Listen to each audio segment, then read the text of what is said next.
Baik teman-teman, kita lanjut kembali ke dalam pembahasan materi.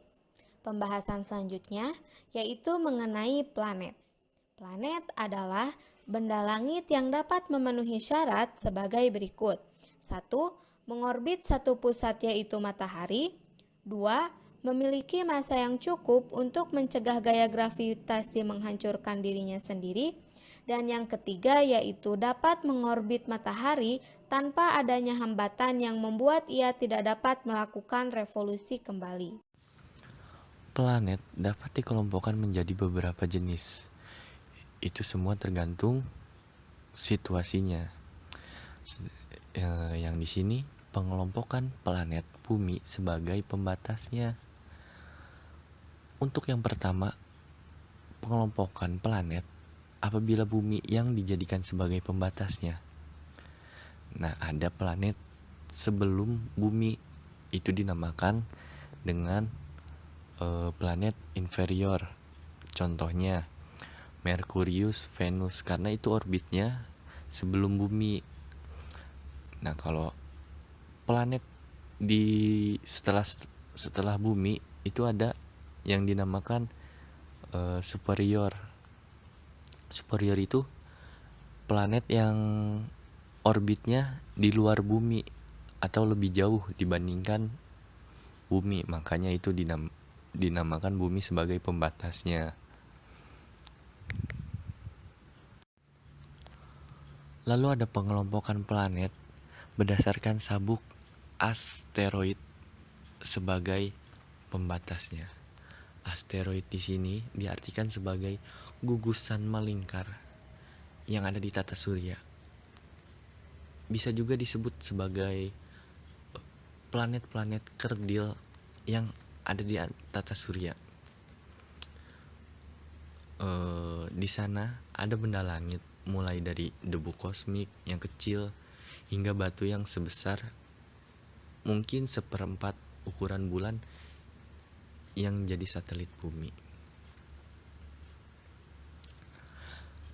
Pengelompokan planet apabila sabuk asteroid dijadikan pembatasnya, maka planet Merkurius sampai Mars itu akan menjadi planet dalam.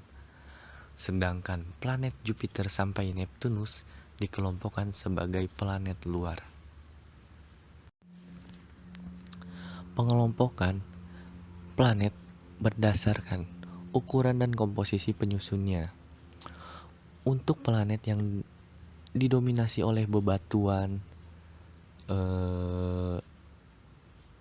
dan memiliki ukuran yang kecil, itu dinamakan sebagai planet terestrial, di mana planet-planet terestrial itu bersifat sedikit kebumian.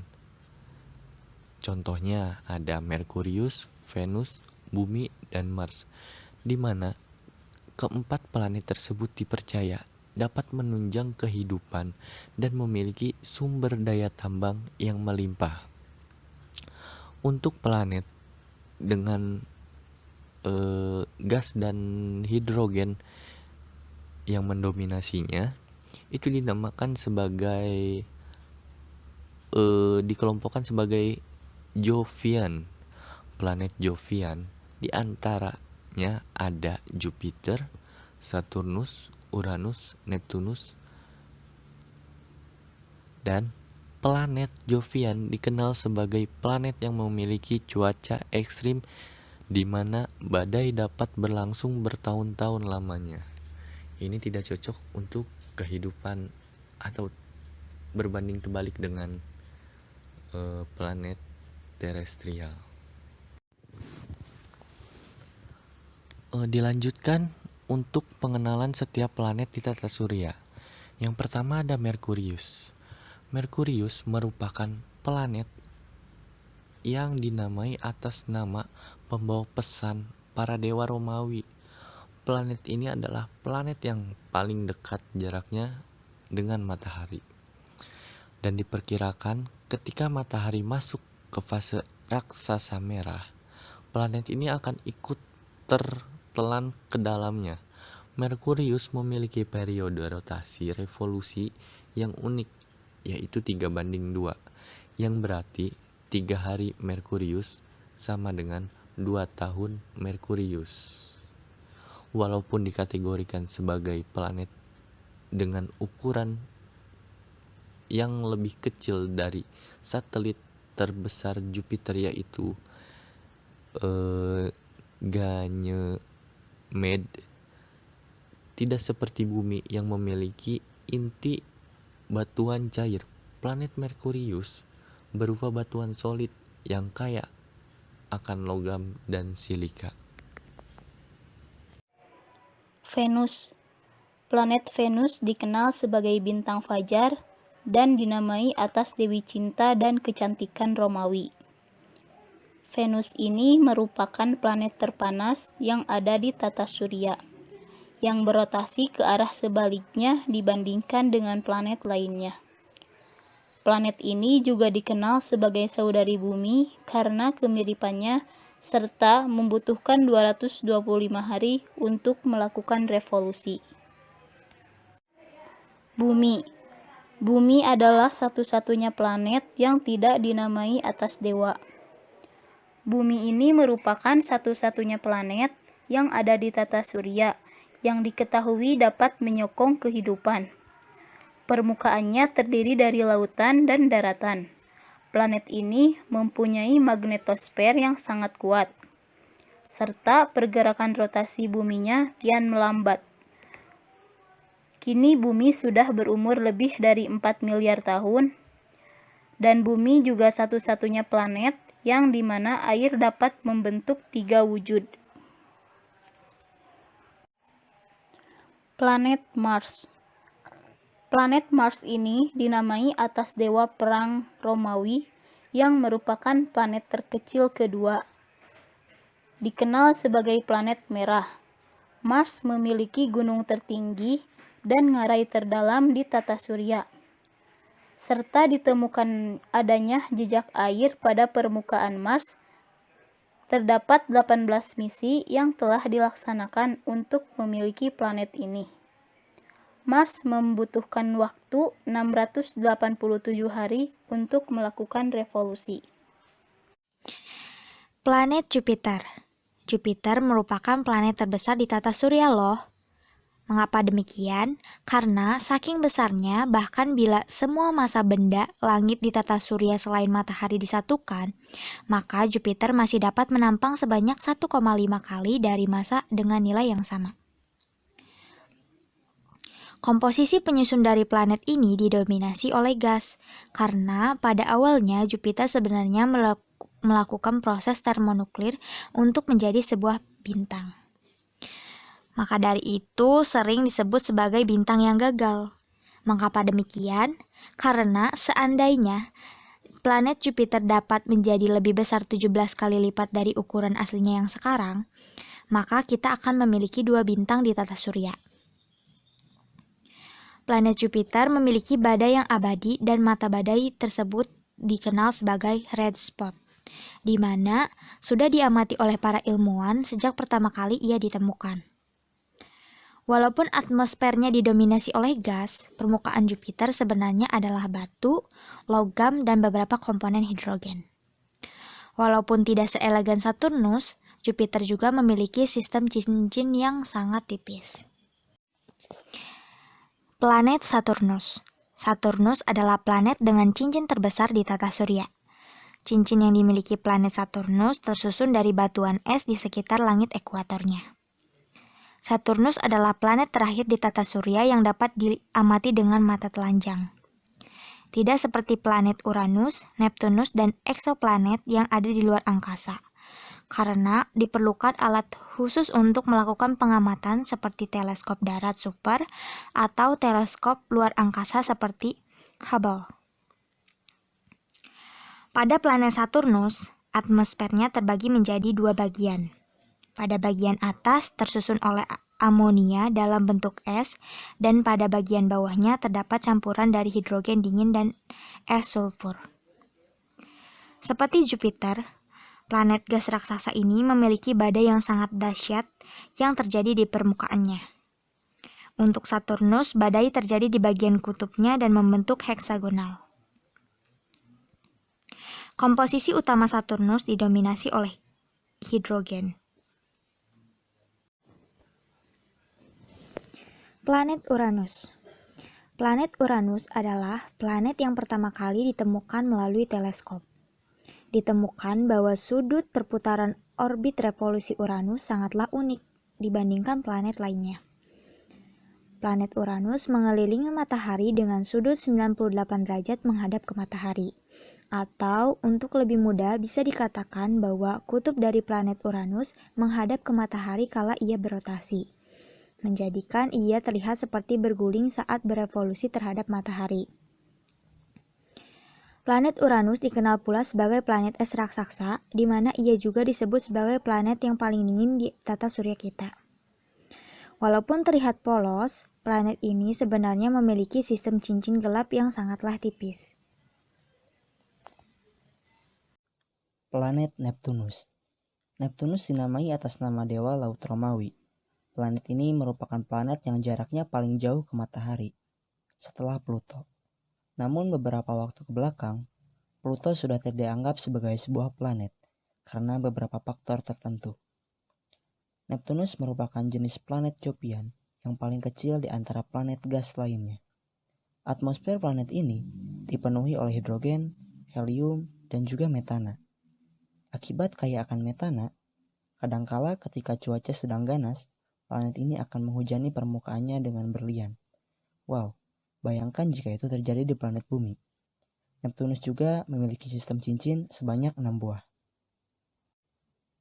Setelah mengetahui secara singkat mengenai planet pada sistem tata surya, di sini dilampirkan data statistik dari setiap planet, yang berisi data mengenai ukuran, jarak terdekat dan terjauh ke matahari, suhu paling panas dan suhu paling dingin yang dapat dicapai di permukaan, periode revolusi dan rotasi, dan massa yang dimiliki. Untuk mempermudah melihat data jarak terdekat atau terjauh planet ke matahari, digunakanlah perbandingan dengan satuan AU atau Astronomical Unit, yang mana satuan AU merupakan jarak bumi terhadap matahari. Dan untuk mempermudah dalam mengetahui periode revolusi dan rotasi planet, maka dijadikanlah satuan waktu di bumi sebagai tolak ukur. Matahari. Matahari adalah satu dari miliaran bintang di galaksi. Matahari masih tergolong muda dibandingkan bintang lainnya, karena ia baru saja terbentuk 4,6 miliar tahun yang lalu. Matahari memiliki peran yang sangat penting bagi kehidupan di tata surya. Hal ini disebabkan matahari memiliki volume, massa, temperatur, medan magnet, dan gaya gravitasi yang sangat besar, sehingga mempengaruhi objek-objek di sekitarnya. Matahari memiliki garis tengah sekitar 1.392.000 km dan akan terus bertambah sampai jutaan tahun mendatang. Kadangkala, matahari juga dapat menjulangkan gas yang sangat panas dari permukaannya. Gas tersebut dapat menjulang setinggi 100.000 km ke angkasa, dan gelombang yang dihantarkannya dapat merusak perangkat elektronik yang ada di bumi. Peristiwa ini disebut sebagai badai matahari. Matahari merupakan objek yang sangatlah besar. Komponen di dalamnya terjebak dalam bentuk plasma yang mana menjadikan matahari sangat panas. Seperti objek langit besar lainnya, matahari memiliki struktur penyusun dengan suhu tertentu. Pertama, korona. Korona merupakan bagian terluar dari atmosfer matahari. Korona biasanya tersembunyi oleh cahaya terang dari permukaan matahari sehingga sulit untuk diamati tanpa menggunakan alat khusus. Bagian ini dapat kita amati tanpa menggunakan alat khusus hanya pada saat gerhana matahari. Akan tetapi, tidak disarankan untuk melihatnya menggunakan mata telanjang. Sebaiknya menggunakan kacamata hitam sebagai proteksi. Pada bagian ini, temperaturnya dapat mencapai 1 juta Kelvin. Selanjutnya, fotosfer. Fotosfer adalah bagian luar dari matahari yang memancarkan sinar matahari. Fotosfer merupakan bagian terbawah dari lapisan atmosfer matahari dengan ketebalan hanya 500 km. Pada bagian ini, temperatur dapat mencapai kurang lebih 5.810 Kelvin. Selanjutnya, radiation zone atau zona radiasi adalah bagian di antara inti dan zona konveksi matahari. Di zona ini, energi tercipta akibat reaksi fusi nuklir yang terjadi di inti matahari dan bergerak keluar menjadi radiasi elektromagnetik. Bisa dikatakan bahwa energi tersebut diantarkan oleh foton matahari. Pada zona tersebut, suhu dapat mencapai 2-7 juta Kelvin. Selanjutnya adalah inti. Inti adalah bagian terdalam dari lapisan matahari, di mana menjadi lokasi untuk reaksi fusi nuklir terjadi. Akibat gaya gravitasi yang kuat dan panas yang sangat tinggi, hidrogen melakukan fusi dan menjadi helium, sehingga melepaskan banyak sekali energi pada proses tersebut. Inti matahari terbentuk plasma dengan temperatur yang dapat mencapai 15-27 juta Kelvin. Selanjutnya convection zone atau zona terluar dari bagian matahari. Energi pada zona ini disalurkan dengan cara konveksi. Pada permukaan dari zona konveksi inilah di mana cahaya terbentuk. Pada zona ini panasnya dapat mencapai 2 juta Kelvin. Terakhir, kromosfer. Kromosfer adalah bagian yang terdapat di atas fotosfer. Ketika terjadi gerhana matahari, bagian ini akan memancarkan warna merah cerah. Kromosfer memiliki ketebalan sekitar 2000 km di atas permukaan matahari yang dapat diamati. Pada bagian ini, temperatur mencapai 8000 Kelvin.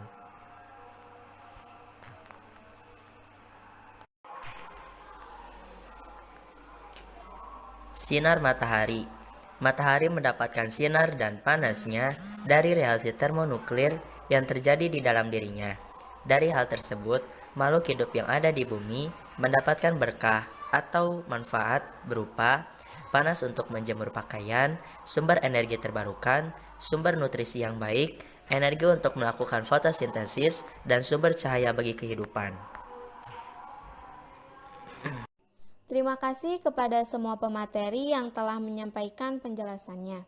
Kesimpulannya yaitu, tata surya merupakan suatu kumpulan dari benda objek luar angkasa yang terikat oleh matahari. Benda langit di tata surya terdiri dari 5 jenis, yaitu 1. Matahari yang menjadi pusat tata surya. 2. Planet, yaitu objek besar yang mengelilingi matahari dengan lintasan orbit tertentu. 3. Satelit, yaitu objek yang mengelilingi suatu planet. 4. Asteroid, yaitu batuan sisa dari pembentukan tata surya saat masih muda. Dan kelima, yaitu komet, batuan es yang mengorbit matahari dan mengeluarkan ekor debu ketika ia mendekati matahari. Lalu setiap benda langit memiliki fungsi dan peran mereka masing-masing di alam semesta. Seperti matahari sebagai sumber cahaya dan pusat gravitasi, planet sebagai tempat untuk dimulainya kehidupan, satelit yang mempengaruhi keadaan planet, lalu asteroid sebagai sumber mineral langka, dan komet yang diperkirakan mengandung kehidupan kecil yaitu bakteri. Baik, sekian pembahasan dari kami. Terima kasih atas perhatiannya. Mohon maaf atas segala kekurangan dan kesalahannya. Wassalamualaikum warahmatullahi wabarakatuh.